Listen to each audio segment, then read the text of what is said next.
Game of Thrones, the board game. 3 to 6 players take on the roles of the great houses of Westeros. By mustering armies, conquering territories and forming alliances, each house strives to claim the Iron Throne. In this 4-player example, House Baratheon, House Lannister, House Greyjoy and House Stark gather their cards, tokens and units and place them on the board according to the information printed on their player screens. Next, each house places its victory, supply and influence tokens on the tracks found on the game board.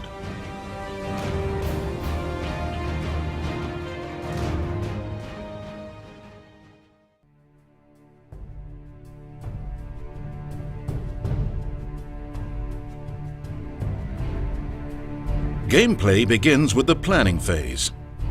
During this step, each player must place 1 order token face down on each area containing one of his units. Units consist of footmen, knights, ships, and siege engines. There are 5 different types of order tokens that a player can use: March, Defense, Support, Raid, and Consolidate Power. Some orders have modifiers that affect the combat strength of units on the battlefield, while other, more powerful orders are marked with a star icon. These special orders are stronger variants of each order type. The number of special orders a player may place during the planning phase is determined by his position on the King's Court influence track. March orders represent the movement of troops and ships across the lands and seas of Westeros. Only by assigning march orders to units on the game board can players take control of new areas and engage opponents in combat. Defense orders represent the preparation of strong defensive positions. They grant a combat strength bonus to the defender of the assigned area. Support orders represent martial assistance to combat in an adjacent area. A player may not only grant support to his own adjacent units, but to adjacent units controlled by other players. This makes the support order the fulcrum of intrigue and negotiation in a Game of Thrones, the board game. Consolidate power orders represent the garnering of local favor, the collection of income tax, and the harvesting of resources from areas under a player's control. Raid orders represent aggressive incursions and pillaging of enemy lands. They are used to remove adjacent enemy support, consolidate power, and raid orders. After all orders have been placed, they are simultaneously revealed for the action phase.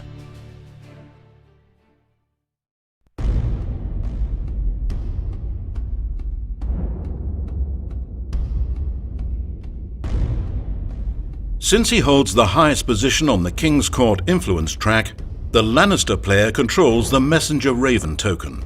He may use the Messenger Raven's power to either exchange one of his assigned orders with one of his remaining orders, or to look at the top card of the Wildling deck.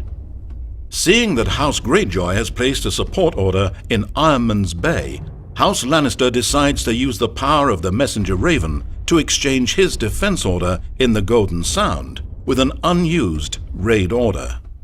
After the special power of the Messenger Raven has been used, gameplay proceeds to order resolution. Raid orders are resolved first, 1 order at a time, following the sequential house positions on the Iron Throne influence track. Lannister, the only house to issue a raid order this round, resolves its raid at the Golden Sound. In doing so, it may choose to remove any adjacent enemy support, consolidate power, or raid orders. Lannister removes Greyjoy's support order located at Ironman's Bay. Next, march orders are resolved, 1 order at a time, following the sequential house positions on the Iron Throne influence track. House Baratheon, in the first position on the Iron Throne track, is first to resolve a march order. Baratheon has 2 march orders, 1 at Shipbreaker Bay and 1 at Dragonstone. The Baratheon player chooses to resolve the march order at Shipbreaker Bay and moves one of his ship units from Shipbreaker Bay to Blackwater Bay. House Lannister is next. Lannister has 2 march orders, 1 at Stony Sept and 1 at Lannisport. The Lannister player chooses to resolve his order at Stony Sept, using it to move a footman unit to Harrenhal. Lannister's decision to move his footman unit out of Stony Sept would leave it unoccupied. However, each house begins with a supply of power tokens. Power tokens are used for bidding and to establish control of game board areas. Before leaving Stony Sept, Lannister elects to establish control by placing a power token here. In this way, Lannister retains control of Stony Sept even after the last Lannister unit leaves. As the Lannister footman unit has taken control of Harrenhal and its castle, the Lannister player moves his house token one step up on the victory track to indicate he now controls a total of 2 strongholds and castles. Stark is next on the Iron Throne influence track and resolves his march order at Winterfell to move its knight unit to Moat Cailin. Taking control of Moat Cailin's castle, House Stark immediately advances 1 space on the victory track. Greyjoy resolves its march order in Pike's Harbour by moving a ship out of the harbour and into Iron Man's Bay. Every player has now had the opportunity to resolve a single march order. However, play continues in this fashion until all march orders have been resolved. House Baratheon resolves its remaining march order at Dragonstone by moving a knight to the Kingswood. This is possible because a Baratheon ship unit occupies the adjoining Shipbreaker Bay sea area, forming a bridge between the Dragonstone and the Kingswood land areas by ship transport. House Lannister resolves its second march order and moves a knight from Lannisport to Riverrun. Gaining the stronghold at Riverrun, House Lannister immediately advances to the 3rd space on the victory track. House Stark's final march order moves his ship in the Shivering Sea to the Narrow Sea.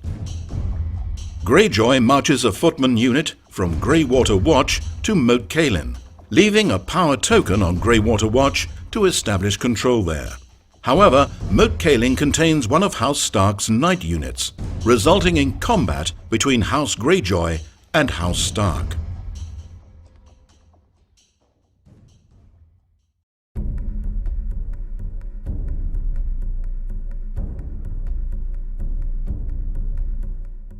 When a player marches one or more of his units into an area containing enemy units, combat ensues immediately and must be resolved before play proceeds to the next march order.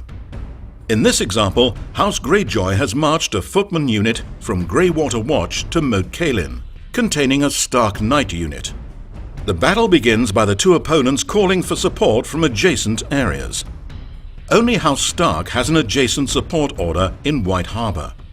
Areas with support orders may support any number of adjacent combats during a game round, and may even support the forces of other players engaged in an adjacent combat. In this case, House Stark's footman in White Harbour lends its support in the adjacent Moat Cailin. Now, each side calculates the total combat strength value of its units involved in the combat. Each unit type contributes a specific amount of combat strength in combat. Footman and ship units contribute 1 combat strength, while a knight unit contributes 2 combat strength.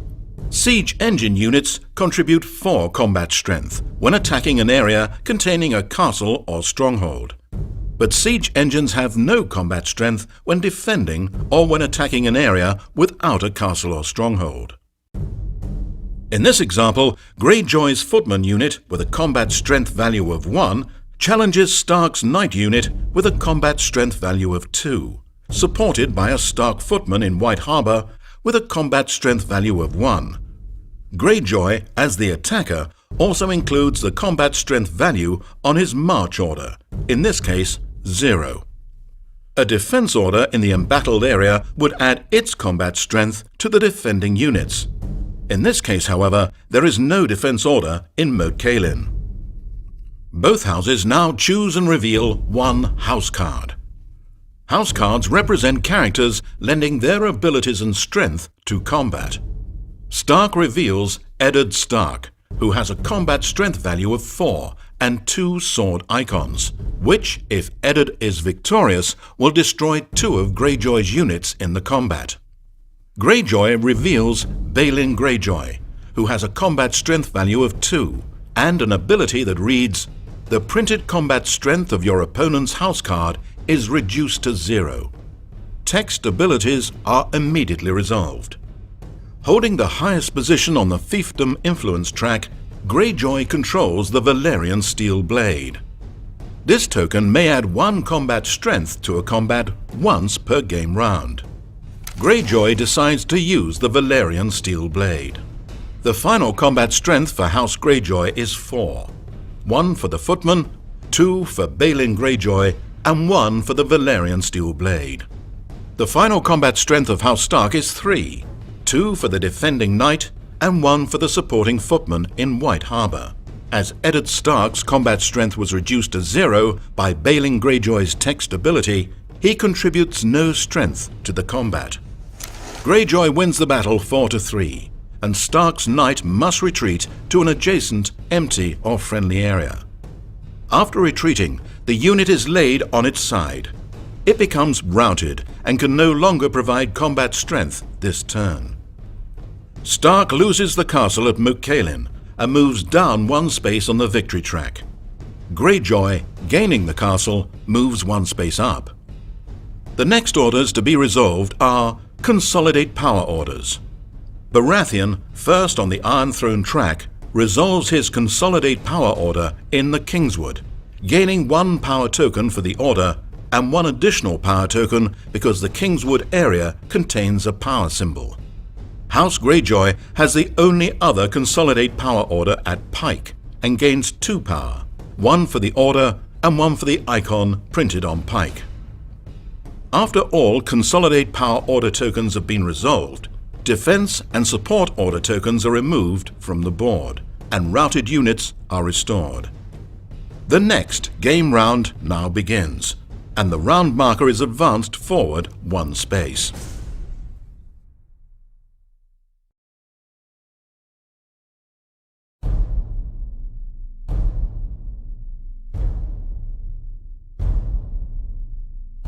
Every round after the first round begins by drawing a card from each of the 3 Westeros decks, which are then resolved in order. The first Westeros card in this example is Supply, which reads, "Adjust Supply Track, Reconcile Armies." When resolving the Supply Westeros card, each house in turn order counts the number of supply icons printed on areas it controls, and then moves its supply token on the supply track to reflect that level of supply. Baratheon counts 2 supply, Lannister 3, Greyjoy 2, and Stark controls only 1. A player's position on the supply track determines the number and the size of the armies he may field on the game board. An area containing a single unit does not constitute an army, but any group of 2 or more units in the same area does. If a player loses supply icons throughout the game, a future Supply Westeros card may eliminate units from his armies as they are brought into compliance with his lower supply level. The second Westeros card drawn is Clash of Kings, which reads, "Bid on the 3 influence tracks." The Clash of Kings Westeros card simulates the intrigue and plotting taking place behind the curtain of war, affecting it in many subtle and some not so subtle ways. To resolve the Clash of King Westeros card, all influence tokens are first removed from the 3 influence tracks. The players will bid for positions on the tracks, starting with the Iron Throne track. Each player bids a secret number of his available power tokens, concealing the selected number in a closed fist. After all players have chosen, bids are revealed simultaneously. In this example, Baratheon bids 3, Lannister bids 0, Stark bids 3, and Greyjoy bids 2 power tokens. The house with the highest bid takes the first position on the Iron Throne track. Ties are broken by the house that currently holds the Iron Throne dominance token, in this case, House Baratheon. House Baratheon chooses himself for the first position and Stark for the second position. House Greyjoy, having bid 3rd most, is placed in the 3rd highest position. leaving House Lannister in the 4th position. After all positions have been determined on the Iron Throne influence track, the Iron Throne dominance token is awarded to the house on the track's 1st position. In this case, House Baratheon retains control of the Iron Throne dominance token. Next, bidding on the fiefdom influence track commences. Greyjoy wins 1st position with a bid of 3. Lannister wins 2nd position with 2. Stark takes 3rd position with a bid of 1, and Baratheon last with a bid of 0. After all final positions have been determined on the fiefdom influence track, the Valyrian Steel Blade dominance token is awarded to the house on the track's 1st position. In this case, House Greyjoy retains control of the Valyrian Steel Blade dominance token. Finally, the bid for the King's Court influence track is resolved. This reveals a Baratheon bid of 3, a Lannister bid of 2, a Stark bid of 1, and a Greyjoy bid of 1. Baratheon moves to the 1st position on the King's Court track and Lannister the 2nd.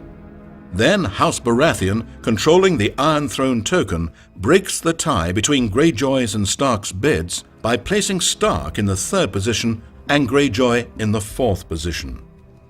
After all positions have been determined on the King's Court track, the Messenger Raven dominance token is awarded to the house on the track's 1st position.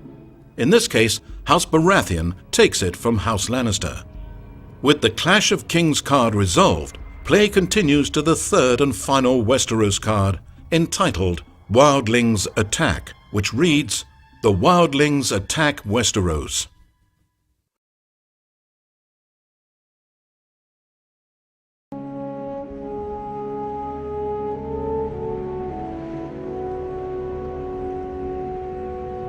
In the icy north, an army of barbaric wildlings gather to descend upon the continent of Westeros. The ancient order of the Night's Watch protects the massive wall that defends against these dangers. Yet the strength of the Night's Watch will fail without the support of the great houses. Some cards in the Westeros decks are marked with a wildling icon.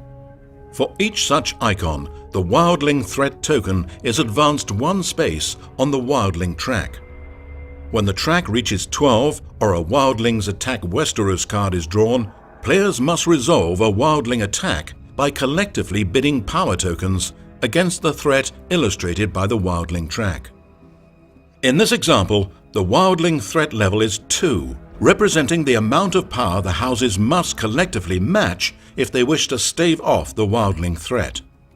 To do so, each player bids against the wildling track by selecting and holding a secret number of his available power tokens in his closed fist. The combined number of bid power tokens is the Night's Watch strength and is compared to the wildling strength. In this example, all players bid 0, as most had spent all their power in previous phases. With a wildling strength of 2 against a Night's Watch strength of 0, it is a wildling victory. The threat token is moved back 2 positions, to a minimum of 0, and any bid power tokens are discarded. Next, the top card of the wildling deck is revealed and shows a Mammoth Riders card. The wildling victory section on the card reads, Lowest bidder destroys 3 of his units anywhere.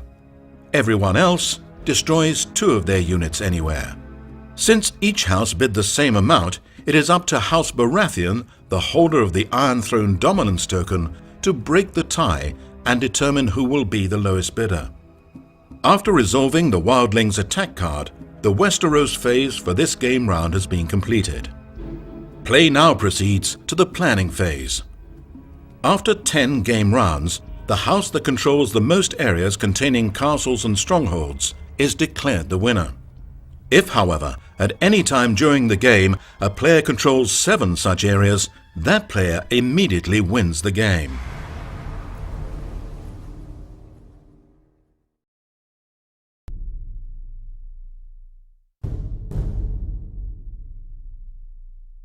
To conquer the great tracts of Westeros required to seize the Iron Throne, players will want to enlarge and expand their martial forces.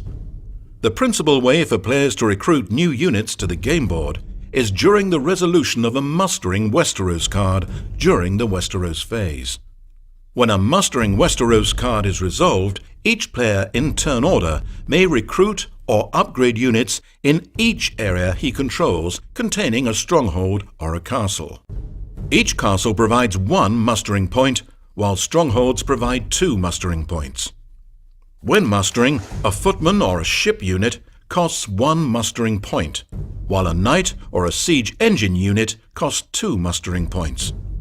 Alternatively, a player may upgrade an existing footman unit to either a knight or a siege engine unit for a cost of 1 mustering point.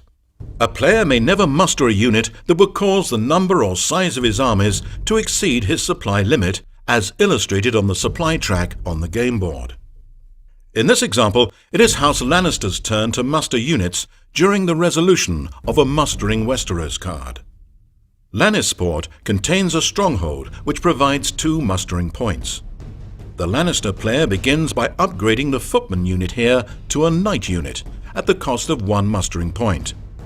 He then uses Lannisport's remaining mustering point to place a new ship unit in the Golden Sound. Ship units cannot be mustered on a land area, but must instead be placed in a friendly or empty adjacent sea area or port. As the Golden Sound already contained an existing Lannister ship unit, this area is now considered an army of 2 units, taking 1 of the 2 army slots of Lannister's supply. At an overall supply level of 3, House Lannister may field 3 armies of 2 units each, and 1 army of 3 units. The Lannister player then musters units in River Run, also a stronghold, providing 2 mustering points. He uses his first mustering point to place a new footman unit in River Run, and the second mustering point to place a new ship unit in the adjacent Golden Sound Sea area. In joining the already existing 2 ship units in the Golden Sound, the new ship unit from River Run forms an army of 3 units in the Golden Sound. This is a legal placement, as Lannister's supply level allows him to field 1 army containing 3 units. Lannister's final mustering area is Harrenhal, which provides 1 mustering point. Lannister spends this point by placing an additional footman unit here, forming an army of 2 units. House Lannister has now concluded its mustering. In order of the Iron Throne influence track, the next house now resolves its mustering. This continues until all houses have mustered units on the game board. Will you take power through force? Use honeyed words to coerce your way onto the throne. Through strategic planning, masterful diplomacy, and clever card play, spread your influence over Westeros.